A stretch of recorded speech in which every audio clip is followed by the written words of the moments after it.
दोस्तों, आज हम एक मूवी एक्सप्लेन करने वाले हैं जिसका नाम है बिफोर आई वीक। यह मूवी 2016 में अमेरिका में लॉन्च होने वाली हॉरर और सबसे ज़्यादा इंटरेस्टिंग मूवी है। इस मूवी में एक कपल कोडी नाम के लड़के को अडॉप्ट करते हैं। उस लड़के के पास god gifted supernatural power होती है। वह जो भी सपना देखता है वह हकीकत में होता है, इसीलिए वह लड़का कुछ कम ही सोने की कोशिश करता है। दोस्तों, यह मूवी काफ़ी ज़्यादा डरावनी है। इस मूवी को गूगल पर 6.2 स्टार मिले हैं, जो कि काफ़ी ज़्यादा है। तो चलिए बढ़ते हैं हमारी मूवी एक्सप्लेनेशन की तरफ। मूवी की स्टार्टिंग सीन में हमें एक आदमी दिखता है जो कि एक सोते हुए बच्चे को शूट करने की कोशिश करता है, लेकिन तभी अचानक से उसके पीछे का दरवाज़ा खुलता है और वह आदमी घबराकर दरवाजे की ओर शूट करता है, जिसके कारण वह बच्चा उठ जाता है। वह आदमी उस बच्चे को देखकर इमोशनल होने लगता है और सीन टर्न होकर हमें एक कपल दिखाया जाता है जो कि एक अनाथ आश्रम में बच्चे को अडॉप्ट करने आए थे। यह कपल का नाम जेसी और मार्क है। कुछ दिनों पहले इसके बेटे की डेथ बाथरूम में बार टब में डूबने से हो गई थी, इसीलिए वह एक बच्चे को अडॉप्ट करना चाहते थे। वो कोडी को अडॉप्ट करने का सोचते हैं, जो कि 8 साल का है, और जब कोडी की माँ की डेथ हुई थी तब वह 3 साल का था। इससे पहले कोडी को 2 फैमिलीज ने अडॉप्ट किया था, पर उनके साथ कोडी को अडॉप्ट करने के बाद कुछ ना कुछ अनहोनी होने लगी थी। फिर भी जेसी और मार्क कोडी को अडॉप्ट करते हैं। नेक्स्ट डे कोडी अपने नए घर आता है और कोडी का बिहेवियर काफ़ी ज़्यादा अच्छा था।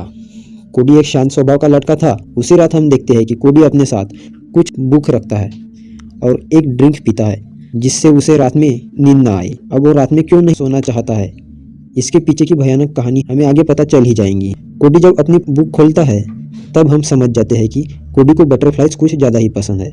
दूसरे दिन जेसी और मार्क कोडी को एडमिशन के लिए एक स्कूल में ले जाते हैं, जहाँ एक लड़की उसकी अच्छी दोस्त बनती है। यहाँ पर हम साफ साफ देख पाते हैं कि कोडी को पाकर जेसी और मार्क काफ़ी ज़्यादा खुश है। ड्रिंक ना लेने के कारण कोडी को रात में नींद लग जाती है और उसके सोने के बाद पूरे घर में अलग अलग तरह की बटरफ्लाइज आने लगती है। यह बात थोड़ी अजीब थी, लेकिन जेसी और मार्क इस बात पर ज़्यादा ध्यान नहीं देते। मार्क को पता था कि कोडी को बटरफ्लाइज कुछ ज़्यादा ही पसंद है। वह एक ब्लू कलर की बटरफ्लाई पकड़ता है ताकि वह कोडी को दे सके, लेकिन जब कोडी की आँख खुलती है तो बटरफ्लाइज अपने आप ही गायब हो जाती है। नेक्स्ट डे कोडी जब अपने स्कूल से घर आता है तब वह दीवार पर टंगी फोटो फ्रेम देखता है, जिसमें जेसी और मार्क के साथ उनका मरा हुआ बेटा भी था। कोडी उसके बारे में मार्क से पूछता है तो मार्क बताता है कि वह हमारा बेटा है जो अब इस दुनिया में नहीं है। रात होने पर कोडी एक बार सोता है और उसके सपने में बटरफ्लाइज के साथ जेसी और मार्क का मरा हुआ बच्चा भी आता है, जिसे देखकर वह दोनों काफ़ी हैरान हो जाते हैं। जेसी अपने बच्चे को देखकर उसे हक करती है, लेकिन फिर एक बार कोडी की नींद खुल जाती है और बच्चा गायब हो जाता है। दूसरे दिन कोडी जेसी को सॉरी कहता है और कहता है कि मैंने रात में ड्रीम देखा जो कि मुझे नहीं देखना चाहिए था। इतना सुनने के बाद जेसी और मार्क समझ जाते हैं कि कोडी सोते वक्त जो भी सपने देखता है वो रियल में होने लगते हैं और उसके जगने के बाद अपने आप गायब हो जाते हैं। और यह जानने के बाद जेसी कोडी का फायदा उठाने लगती है ताकि वह अपने मरे हुए बेटे से मिल सके। वो कोडी को अपने बेटे की वीडियो दिखाती है और उसके बारे में बात करती है ताकि कोडी रात में उसके बच्चे का सपना देखे, लेकिन शायद जेसी इस बात से अनजान थी कि कोडी के डरावने सपने भी सच होते हैं। कोडी जब सोता था तब तक उसके सपने में कुछ बटरफ्लाइज और जेसी का मरा हुआ बेटा आता था, जिसे देखकर जेसी काफ़ी ज़्यादा खुश होती है। लेकिन वही मार्क जेसी के इस हरकत से खुश नहीं था। वो उसे मना करता है और अपने घर से अपने मरे हुए बेटे की पिक्चर्स निकाल लेता है। दूसरे दिन कोडी स्कूल जाता है। वहाँ पर एक लड़का जो उसी स्कूल का स्टूडेंट था, वो कोडी को परेशान करता है और यहाँ पर कोडी क्लास खत्म होने के बाद वहीं पर सो जाता है। और उसके सोने के बाद हम एक अजीब सी क्रिएचर को देखते हैं जिसे कोडी कैंकर मैन कहता था। और हाँ, मैं आप लोगों को बता दूं, कैंकर मैन कोडी का नाइटमेयर था और जो कुछ भी वहाँ हो रहा होता है वह कोडी की फ्रेंड देख लेती है। कोडी की नींद खुलती है और वो तुरंत अपने स्कूल से घर जाता है। कैंकर मैन ने आज तक जिस किसी को भी गायब किया है वह कभी वापस नहीं आया। कोडी अपनी बटरफ्लाई वाली बुक पढ़ रहा था क्योंकि वह डरा हुआ था, इसीलिए उसे नींद नहीं आ रही थी। इसी वजह से जेसी अपने डॉक्टर के पास से नींद की गोली लाती है और कोडी को दूध में मिलाकर देती है ताकि वो फिर से अपने बेटे से मिल सके। कोडी को नींद आने लगती है। जेसी को अपना बच्चा दिखाई देने लगता है, लेकिन देखते देखते वो कैंकर मैन में बदल जाता है।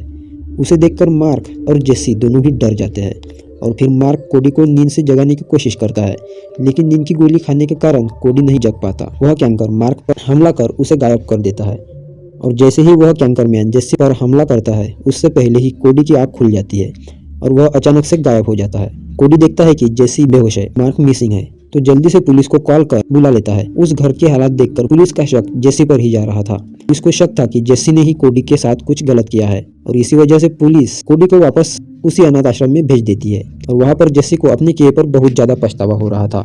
इसीलिए डिसाइड करती है कि कोई भी हालात में अपने हस्बैंड को वापस लाएंगी और कोडी के साथ ऐसा क्यों हो रहा है उसका पता कर उसकी हेल्प करेंगी।